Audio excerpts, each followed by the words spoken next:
Выучить удмуртский за 3 дня. С такой практически нереальной задачей справились участники фестиваля «Любимый удмуртский язык». Там собрались те, кто давно мечтал освоить родной язык, но никак не находил для этого времени. О необычном празднике и оригинальной методике. Репортаж из Кесского района Людмилы Спиридоновой.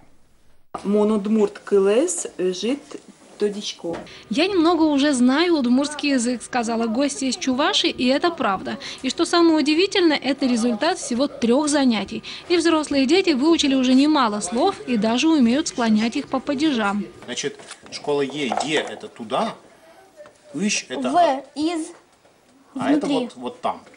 Еще один парадокс. Преподаватель Артем Федоринчик не удмурт, наполовину русский, наполовину белорус.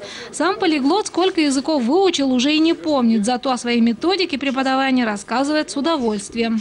Я не знаю, как это красиво назвать, принцип снежного кома, что ли, да, то есть вот так.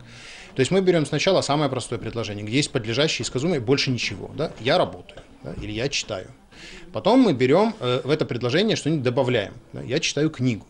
Потом мы в это предложение добавляем еще другие члены. Да? Я читаю тебе книгу. И так далее, и так далее. Один из способных учеников, Денис, молодой человек, неравнодушен ко всему удмуртскому. Несколько лет назад попросил бабушку научить делать обереги из бересты. Научился. Теперь дает мастер-классы всем желающим и мечтает научиться говорить на родном языке.